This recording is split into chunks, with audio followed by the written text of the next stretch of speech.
Bonjour, Martin Séguin pour Parlons Bois. Aujourd'hui, petite vidéo rapide sur qu'est-ce que ça prend au minimum comme outillage pour débuter en ébénisterie.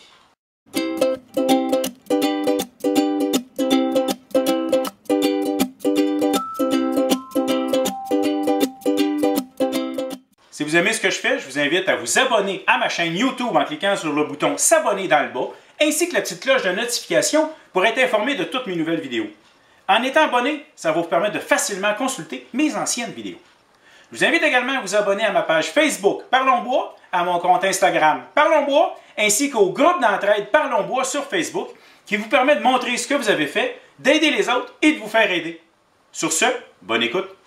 Ça fait plusieurs fois qu'on me demande qu'est-ce que ça prend au minimum pour commencer. C'est sûr que des gros outils de même, ça prend de la place, ça prend de l'argent, puis ça prend de la place. Bon, qu'est-ce qu'on peut avoir au minimum si on veut débuter en ébénisterie? Je pars d'abord avec le principe que c'est sûr que je vais oublier de quoi et qu'il y a des gens qui m'écoutent actuellement qui ne seront pas d'accord avec ce que je dis. C'est correct, ça me convient. Vous pouvez mettre vos commentaires dans le bas, on pourra en discuter. Et ça prend quand même un certain minimum d'outillage pour débuter à faire des projets. Vous n'êtes pas obligé d'avoir tout ce que je vais lister, mais ça peut aider. Je pars d'abord avec l'hypothèse que vous allez utiliser du bois acheté déjà tout prêt. Okay? Donc, on élimine la dégo, le planeur. On n'a pas besoin de ça pour commencer. On peut acheter du bois tout prêt. Naturellement, l'outil de base que vous pourriez avoir besoin, c'est un banc de scie. Ça, c'est gros. Ça prend de la place. Vous pourriez acheter un banc de scie portatif de petit calibre qui se déplace assez facilement. Il y en a dans plusieurs marques, de plusieurs qualités et naturellement de plusieurs prix. Mais encore là, vous pouvez être au plus minimum que ça, simplement avec une scie circulaire. Ça va faire la job. Et dans le but de compenser justement le fait de ne pas avoir de banc de scie, je vous conseille beaucoup une traque, là, désolé, le terme français ne me vient pas. Donc, la traque en tant que telle permet de glisser la scie circulaire dessus.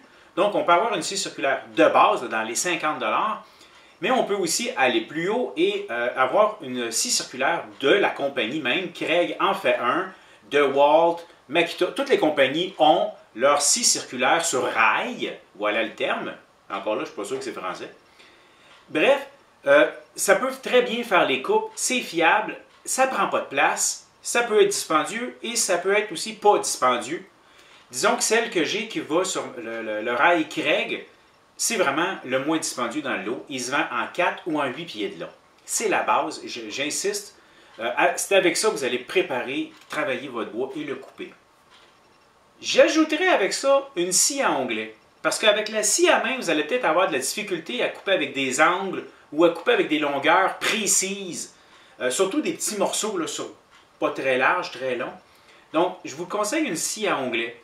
Il y en a encore là de tous les prix, de toutes les qualités. J'ai une vidéo Parlons scie à onglet, ça pourrait vous renseigner. En passant au niveau des bancs de scie aussi, j'ai une vidéo Parlons bancs de scie. Je ne peux pas mettre le lien sur chacune des vidéos, j'ai le droit à maximum 5. Bref, juste à faire des recherches sur ma page et vous allez tout trouver là, sur mon site YouTube. Une autre scie qui est assez pratique et qui peut permettre de combler pas mal tous les besoins au niveau de coupe rendu là, c'est une scie sauteuse. Elle va vous permettre de faire des petites coupes, des arrondis. C'est pas mal pratique. Bon, naturellement, une scie à onglet, une scie à ruban serait beaucoup mieux, mais la scie sauteuse peut vous permettre de vous démerder assez facilement. Un outil indispensable, c'est une perceuse, visseuse, qui peut vous permettre de visser des vis, là, mais qui peut également vous permettre de percer autant de trous que vous voulez. C'est vraiment pratique pour plein de choses. Des mèches, ça prendrait plusieurs mèches pour faire différents trous là, dedans. Là. Il existe même des gabarits qui peuvent vous permettre de les transformer en perceuse à colonne tout petite ou encore travailler avec une planche de bois pour être certain qu'on perce droit. Donc, une perceuse, c'est important. Dans cette catégorie-là, je vous dirais que si vous allez à batterie, choisissez-vous une marque et tous les outils que vous allez acheter à batterie, restez dans la même marque. C'est vraiment ce qu'il y a de mieux dans le but d'interchanger les batteries et les chargeurs. Et là, je sais que là, bien, calmez-vous, on se calme. Je le sais, il y a du monde qui ne sera pas d'accord. Une cloueuse. Ben oui, une cloueuse, ça peut être pratique. Ça, c'est le calibre 18. Pourquoi ça peut être pratique? Ben, dans les premiers meubles que j'ai faits, j'utilisais la cloueuse. Et ça fonctionne, il n'y a pas vraiment de danger malgré les mouvements du bois, si et seulement si toutes les planches que vous mettez sont de la même sorte de bois et tous dans le même sens, dans la même direction.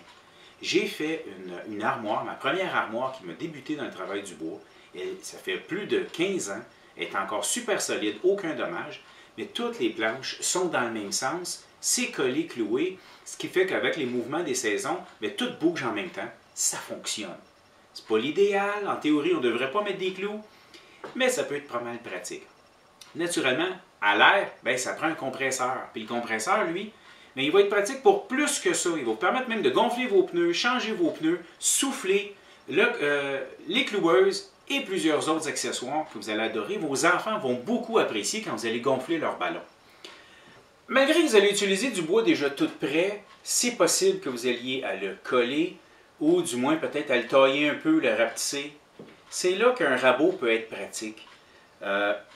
Je vous dis pas d'acheter du bois rough puis de le dégauchir avec ça, là, c'est pas le bon, premièrement c'est pas le bon modèle, c'est pas le bon rabot, ça prend plus long.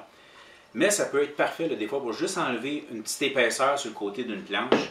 Ce modèle-là, ou encore ce qu'on appelle en anglais le block plane, là, le rabot pratiquement pour la main, là, ça c'est vraiment, probablement celui-là c'est celui que j'utilise le plus pour mes travaux. Autre outil absolument nécessaire, n'espérez même pas faire un meuble si vous n'avez pas ça, c'est une sableuse ponceuse. Et je vous le dis tout de suite, en ébénisterie, honnêtement, vous n'avez besoin de une.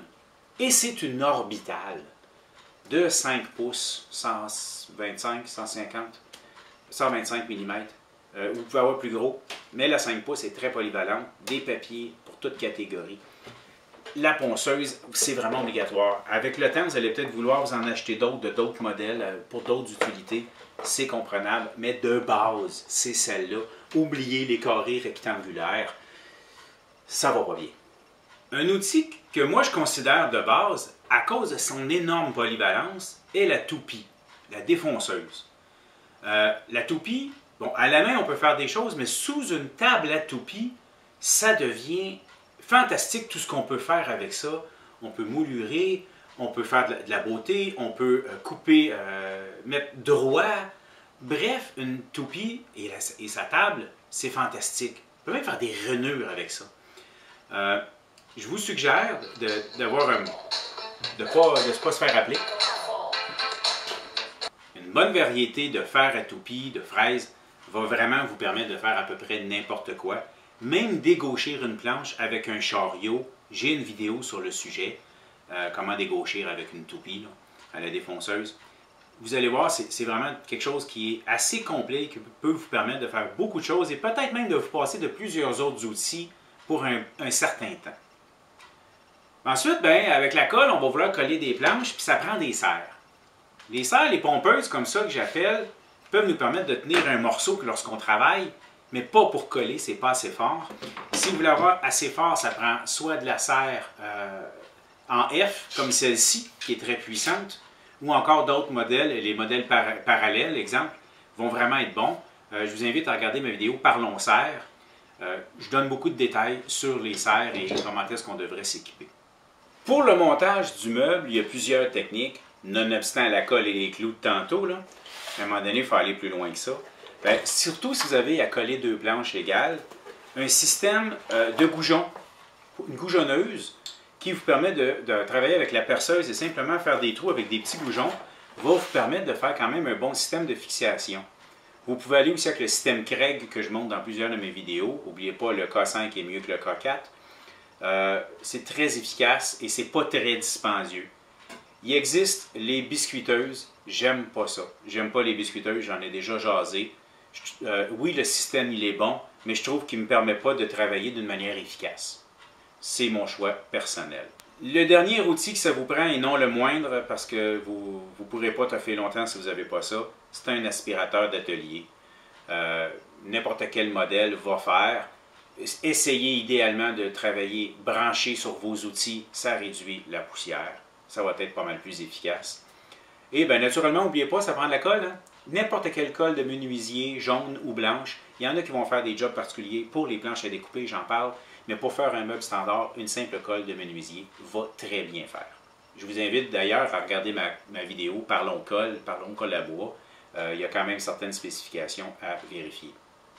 Là, c'est bien beau avoir des outils, mais ça prend quand même un endroit pour travailler. Il y a plusieurs manières. J'ai mon établi. C'est certain que si vous débutez, vous n'aurez pas une aussi gros établi. Il y a une vidéo en passant sur Parlons établi, sur la construction de ça. C'est tout moi qui l'ai fait. Vous pouvez facilement travailler avec une table pliante comme celle-ci. C'est une table Craig que j'ai. Excusez, j'ai encore une vidéo sur le sujet.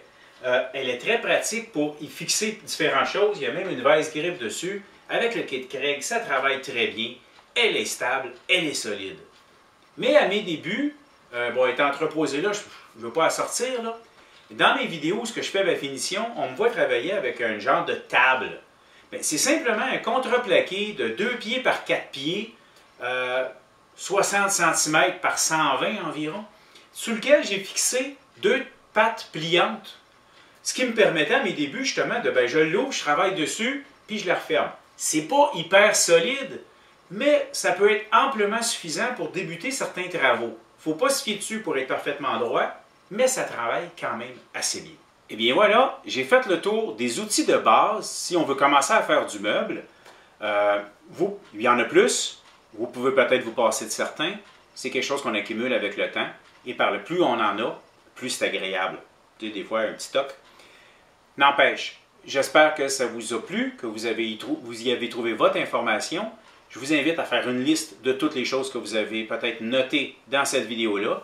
Ça peut faire des listes de cadeaux. Tu sais, des fois, il y a des gens qui demandent « Qu'est-ce que tu aimerais avoir en cadeau? » Voilà, j'espère que vous avez apprécié. Merci.